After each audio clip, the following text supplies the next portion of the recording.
Today's lesson, a real important one. Why you hit the ground before the ball, why you hit shots heavy, why you duff shots. I'm going to give you today the two main reasons why you do that and how you can have some simple focuses to change that and to get ball and turf contact every time. Keep watching to learn how.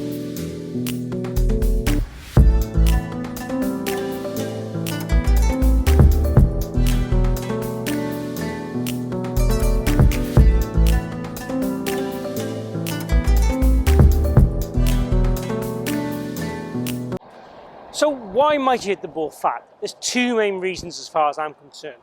One is you tend to leave the upper body back here, so your low point is before the ball, so you don't transfer the pressure and energy to the lead foot, mostly due to the torso not getting on top of the lower half. You know, sometimes it can be because the lower half shifts too far laterally and this can't catch up, so this is too far back behind the ball. And the second reason really is because you try and help the ball up and you tend to use your right hand and scoop the ball too much if you're a right hand golfer, so that trail hand working too hard. So the key things is really to make sure that we turn our torso on top of the golf ball and make sure our hands are pretty solid to get that ball and turf contact. Those are the two key things we need to make sure we do. Now, turning the torso is a skill, because if you turn the torso too early from the top of the swing, there's a chance you are going to come over the top, and that's definitely not something we want to do. We don't want to swap coming over the top. We're not hitting the ball heavy. They're both equally as bad as each other. What we want to make sure we do is try and feel that the upper body, the left shoulder moves forward and down, and we get this ball turf contact. So we try and feel that we have, if you imagine our hip and our shoulder, this gap is maintained. If that gap widens too much, so you see here I get too much right side and lateral bend, that means I'm going to try and hit the ground before the ball. The chances are it's going to lead the swing to be more from the inside, but I'm going to hit the ground before the ball, the big ball before the little ball. So squeezing the shoulders, obviously trying to get the club in the slot, squeezing the shoulders and turning is a great way of making great contact and pressurizing the ball. So that would be the first thing to try and do. Let's try and hit a ball doing that, getting that little bit of a squeeze.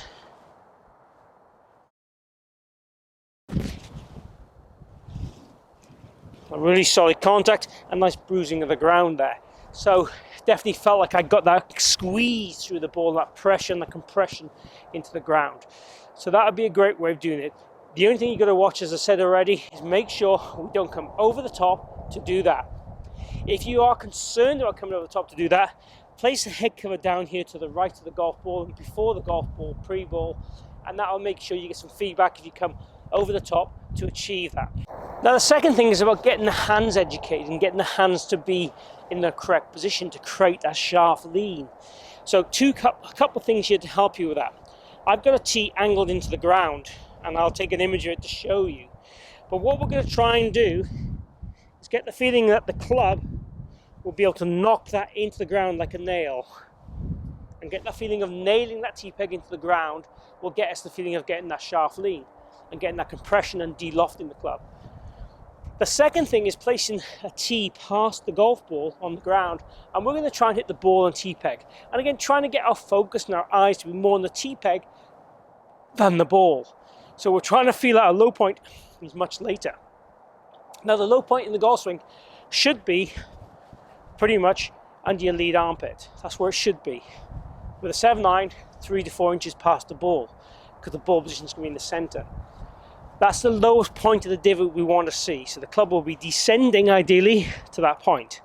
Now, creating that descending blow is only important, if I'm honest with you, if you're off a tight lie like I am today, I'm on the tee here today, but a fairway or a tee. From a teed up position or semi-rough position or a real fluffy fairway, it won't make that much difference.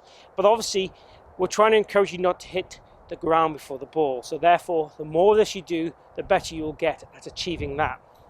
Let's try and take that tee peg away now.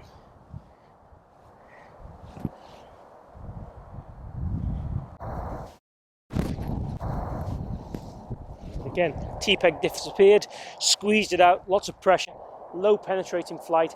A little to the right because again, I'm trying to get that lean to demonstrate it for the camera as much as I can. But definitely achieved ball and turf rather than turf and ball, which is what this video is ultimately about. So making sure the club descends, get that shaft lean, hit the ball, then turf is the key to this video. Hope you've enjoyed that little take on why you might hit the ground before the ball, why you might hit the shots fat and duffed. We all do it from time to time. Sometimes there's lapse in concentration also, but here are some technical reasons behind why it happens, and also the fixes more importantly. If you've enjoyed the video, please click like and share the video. Also, please comment down below the current fault that you have the most, the current thing that bugs you the most in your golf game. I will then try and come back to you with a video on that area to help you and help you lower your scores and improve your golf. So thank you for joining me today. Thank you for joining me at the Forest of Arden. Hope you're staying safe wherever you are in the world. Hope to see you back here real soon. Take care.